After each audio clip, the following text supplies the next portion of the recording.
You have read a bit of it by now, but ESPN's partnership with PBS to do the Frontline documentary about concussions called League of Denial, based off the popular book.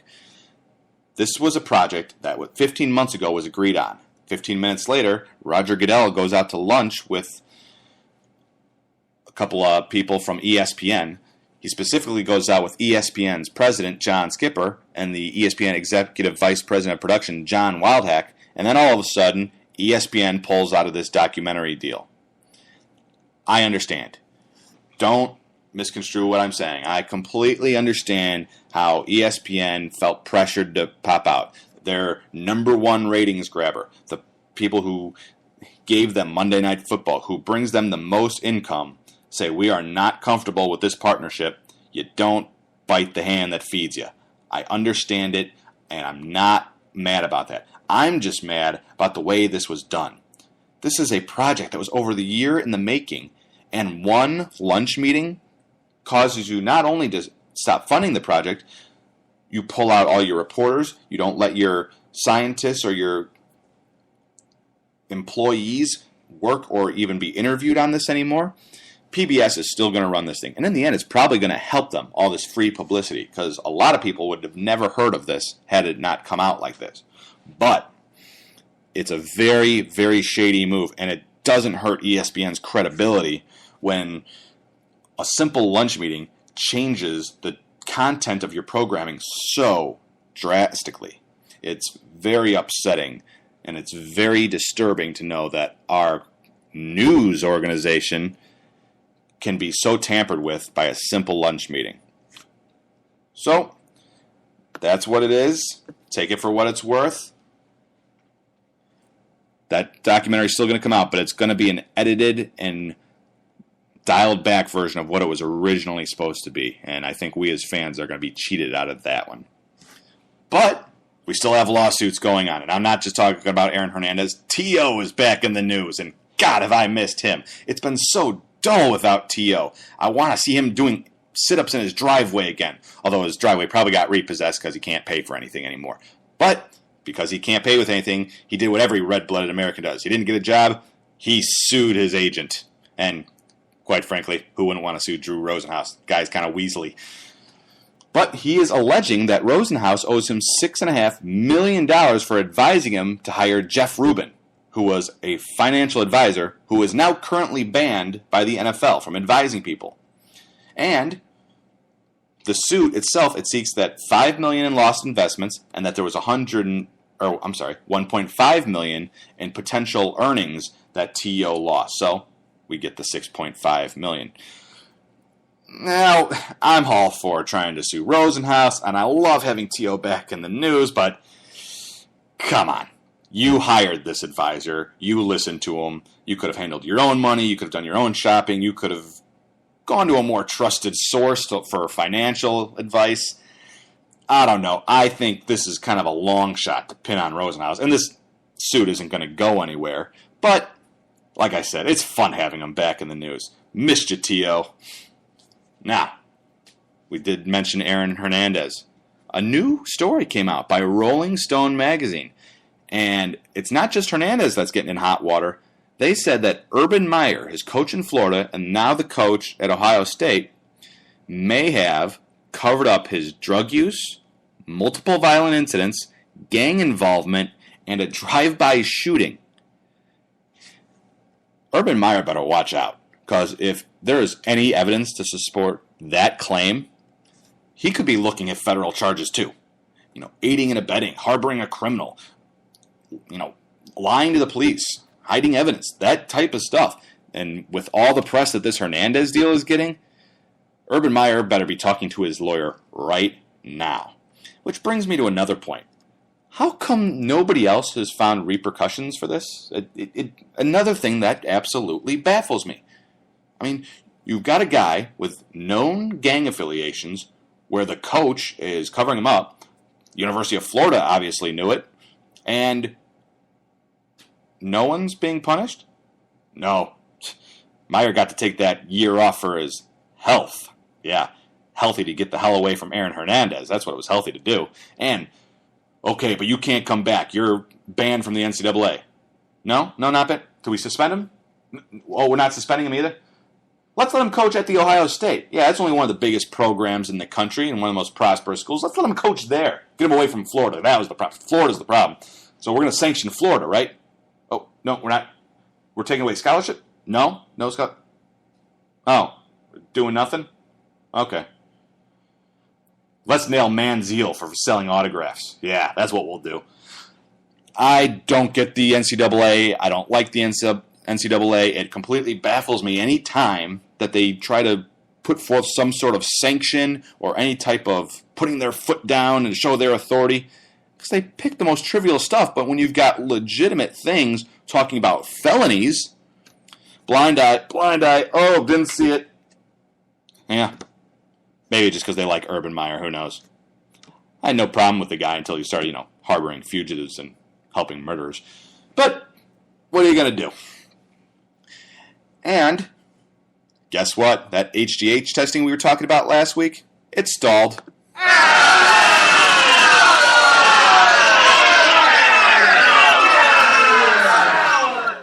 Yeah. Now Congress wants to get involved, and that's what I want in my sports. Congress. As if there wasn't enough posturing already. Congress wants to get in because the NFLPA has been sandbagging these negotiations and has been refusing to move forward.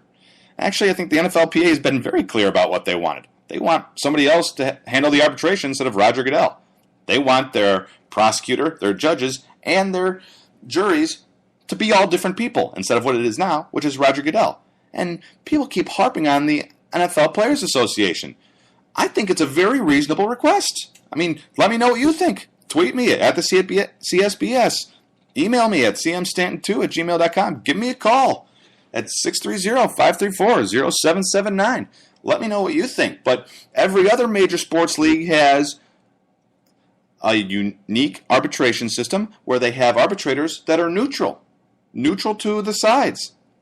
Seems fair to me. I mean, you're talking about people's livelihoods and their reputations and millions upon millions of dollars of earnings.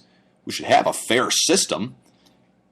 But, of course, Congress just wants Roger Goodell to get in there so they don't have to deal with anything because, God forbid, the courts ever handle anything to do with sports. They keep talking about how people who use HGH are criminals. Maybe they are, but none of them have been prosecuted. None of them have been arrested. I haven't seen a lot of athletes test positive for HGH. Never seen one spend any time in jail. So, Congress, like my friend The Rock says, know your role and shut your mouth. We don't need Congress in football. They did enough of a bad job screwing up baseball. Let it go. Our next portion of the entertainment is brought to you by T-Lander and T-Lander. If you've been arrested or accused of a crime, it can be a life-altering experience. So if you find yourself in that situation, you need the best representation. With a combined 60-plus years of experience, T-Lander and T-Lander can handle any situation, from traffic tickets to felony charges. Based out of DuPage County, T-Lander and T-Lander is the firm you need to get the results you want. Call now at 630-858-0880 to set up your consultation. T-Lander and T-Lander, simply the best. Last week I started a brand new segment called For the Love of the Game. And it's a very simple philosophy. A lot of what's going on in sports is very negative. And let's face it, I'm just a monkey sitting behind a computer with a microphone. I just like talking about sports. But it doesn't mean it all has to be negative. We're glorified rumor mongers, sure. And the negative stuff is juicy, like T.O. suing Rose and House, or ESPN's fight with PBS. I mean, that's the meat and the bones. But you want to be left with something that tastes good in your mouth. You want the ice cream afterwards. Tastes nice going down. So I started For the Love of the Game, to leave everybody with a nice feeling after listening to sports radio. And here's some of the really positive stories that I found this week. As I've told you on many occasions, I'm a huge fan of Peter King. I think he's one of the best sport writers out there. And he covers the NFL exclusively. He appears on NBC Football Night in America, does a lot. He's got this brand new format on SportsIllustrated.com where he's completely revamped his popular Monday morning quarterback line. It is almost hourly updates. He's hired a bunch of young writers to put up a huge mass of football stories. Honestly, you can go there 3, 4, 5 times a day and find a new article to read every time. It's a very cool thing, and I suggest you guys look it up. I read one story this morning about Trent Richardson, who we've mentioned several times on this program. One of the things that he's done is he's kept in long-term contact with Jamal Lewis, the former running back for the Ravens and Browns, who was one of the few guys to rush for over 2,000 yards. And he met him through a program in prison. Trent Richardson grew up in poverty and used to go with his mom where she would visit one of her friends in prison. Happened to be the same prison that Jamal Lewis was staying in for drug trafficking. And through those interactions, from when he was a little kid playing football in high school up till this day, they've remained good friends and they've helped each other out. And Jamal Lewis has been giving him solid advice to get him on the right path. Tell him things about nutrition and how to take care of your body even from a young age. And here's the most important thing that I think Jamal Lewis said. Jamal Lewis was renowned for being a punishing back. He's one of those guys who would just lower his head and try to run over guys. If you're a safety and you're going to stop him in the box, think again. He's just going to plow right over you like a tank rolls over a dandelion. He's just going right through you. What he told Trent Richardson to do is don't fight for the extra inch. Get out of bounds. It's not worth taking the hits. And that's turned out to be prophetic. When Trent Richardson heard that 10 years ago while visiting Jamal Lewis in jail, to all that's happened with concussions and injuries today, those are words to live by now. And now you've got a running back's average career lasts 2.7 years. Yeah, you know what? Step out of bounds. You don't need that extra 5 inches. Get out of bounds. Save yourself for next week because guess what? Your team's going to need you, especially at talent like Trent Richardson. First-round draft pick out of Alabama. He's going to be the heart and soul of that team. And if he gets hurt, the Browns are even worse shape than they're already in. And the Browns, don't sleep on them. They can do some damage. Steelers are going to be hurting. Ravens are going to be hurting. The Browns could make a few inroads in that division. They might pick up a few wins here or there. They're still a long shot for the playoffs, but don't be surprised if they steal a game from both the Ravens and the Steelers this year. They're both very beatable teams, and the Browns are on the upswing. Or, who knows, maybe I just like underdogs. But, regional. Another popular story that I absolutely love. I'm a huge wrestling fan. A lot of you people know that already, and a lot of you guys out there don't. I've gotten my feedback from it. I hear you. I get it. You don't like wrestling. Know your role and shut your mouth. But the Miami Marlins, in one of their latest last-ditch efforts to sell tickets, which, by the way, go and look up. They're selling things on Groupon. They're doing all sorts of stupid promotions. It's hysterical. It's better than the funny pages. But one of their last gimmicks was to have a Legends of Wrestling night. Kind of cool. They had all these legendary guys like Bret Hart and of the Hart Foundation and Roddy Piper and all these other guys. They had Goldberg, who during, as many of you will remember, during the late 90s became a superstar during the popular, what's called the Monday Night Wars, the ratings war between WWE and WCW. And he was their champion for a long time. Well, they had him throwing out the first pitch. Greatest first pitch ever. Pitch was okay, made it across the plate, but it wasn't going to be striking out Sammy Sosa or anybody anytime soon. But he speared the catcher. Guy takes off the mask, comes out to give him a handshake. Goldberg does his little pose, spears him right there on the pitcher's mound. Awesome.